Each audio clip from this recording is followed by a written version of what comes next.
مجھ پہ مال اور وقت کے اعتبار سے تمام مخلوق میں سب سے زیادہ احسان ابو بکر کے ہیں۔ دو ہی چیزیں ہو سکتی ہیں نا، یا آپ کسی کو اپنا مال دے سکتے ہیں یا وقت۔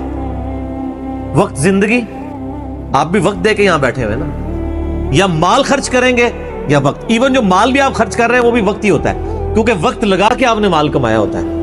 نبی علیہ السلام نے فرمایا کہ اپنے وقت اور مال کے اعتبار سے سب لوگوں سے بڑھ کے مجھ پہ احسان ابو بکر کا ہے۔ اور اگر اس کے ساتھ ہی الفاظ ہے بخاری مسلم میں، حدیث بخاری مسلم دونوں میں، اگر میں دنیا میں اپنا خلیل کسی کو بناتا تو ابو بکر کو بناتا، لیکن میں نے اپنا خلیل اپنے رب کو بنایا ہے۔ سر توحید ہر جگہ اوپر ہے۔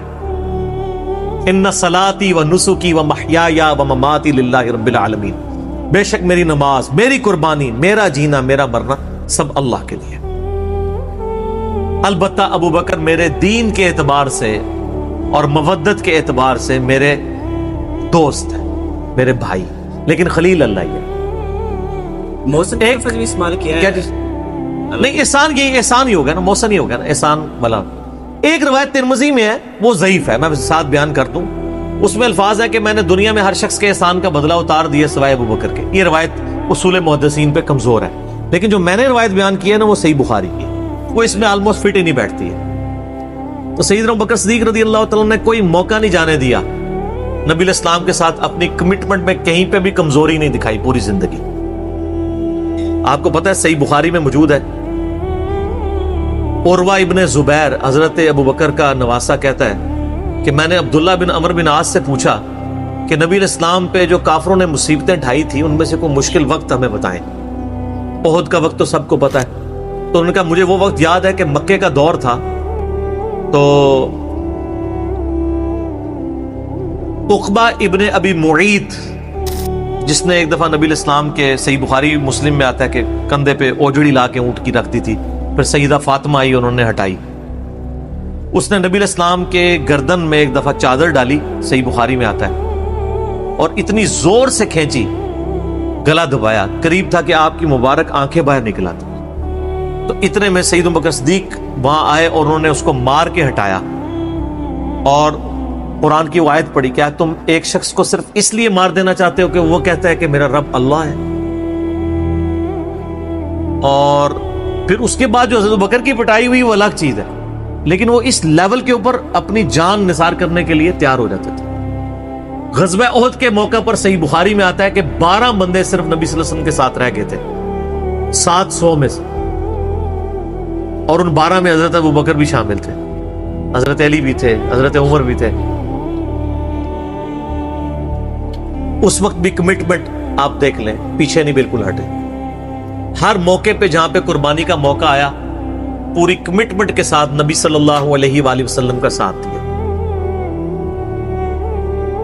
حضرت عمر بن عاص کہتے ہیں بخاری اور مسلم دونوں میں، نبی علیہ السلام نے مجھے ایک لشکر روانہ کیا تو اس لشکر کا امیر بنایا، تو مجھے یہ زوم ہوا کہ میں حضور کا بڑا لاڈلا ہوں۔ تو میں نے کہا یا رسول اللہ صلی اللہ علیہ وسلم آپ کو لوگوں میں سب سے بڑھ کے محبوب کون ہے؟ تو فرمایا عائشہ سلام اللہ علیہ۔ تو میں نے کہا نہیں یا رسول اللہ میں مردوں میں پوچھ رہا ہوں، تو کہا اس کا باپ ابو بکر۔ پوچھا اس کے بعد، کہا عمر، اور پھر کہتے ہیں میں حضور سے پوچھتا گیا، آپ نام لیتے کہ میرا نام کوئی نہیں لیا، پھر میں خاموش ہو گیا کہیں میں ان بندوں میں شامل ہی نہ ہوں۔ صحیح بخاری میں آتا ہے عبداللہ بن عمر رضی اللہ تعالیٰ عنہما کہتے ہیں کہ ہم نبی علیہ السلام کی موجودگی میں یہ کہا کرتے تھے کہ رسول اللہ صلی اللہ علیہ وآلہ وسلم کے بعد سب سے افضل ابو بکر ہیں، اور پھر عمر ہے، اور پھر عثمان ہے، اور اس کے بعد ہم صحابہ میں تفریق نہیں کیا کرتے تھے کہ کون کس سے اوپر ہے، ان تینوں کے بعد۔ لیکن یہاں پہ میں ایک ٹیکنیکل مسئلہ آپ کو بتا دوں کہ جب کبھی بھی صحابہ میں فضیلت کی بات ہو رہی ہوتی ہے نا تو وہ ایکسکلوڈنگ اہل بیت ہوتا ہے، کیونکہ صحابہ کرام بھی اہل بیت کو ایک الگ سے آئیڈینٹی تصور کرتے تھے، اور محدثین بھی، ورنہ تو ظاہر ہے کہ صحیح بخاری میں ہے، مسلم میں بھی، کہ فاطمہ میرے جگر کا ٹکڑا ہے، جس نے فاطمہ کو تکلیف دی اس نے مجھے تکلیف دی۔ سیدنا ابو بکر بھی کبھی یہ جرت نہیں کریں گے کہ کہیں کہ میں رسول اللہ کو فاطمہ سے بڑھ کے محبوب ہوں، کبھی بھی نہیں یہ جرت کریں گے۔ اس کے الٹ آپ کو حدیثیں بخاری مسلم میں مل جائیں گی، وہ ٹاپک الگ ہے۔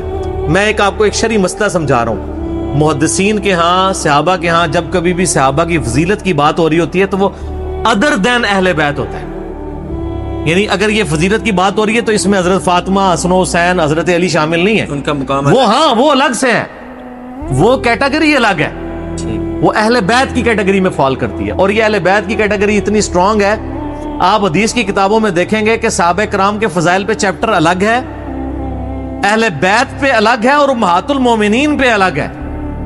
ایون امہات المومنین کو بھی اہل بیت سے الگ سے ذکر کیا جاتا ہے۔ اہل بیت کی ٹرم جو محدثین کے ہاں مانی جاتی ہے، اگرچہ امہات المومنین بھی اہل بیت ہیں، لیکن وہ اسپیسیفکلی سیدنا علی، حسن، حسین، سیدہ فاطمہ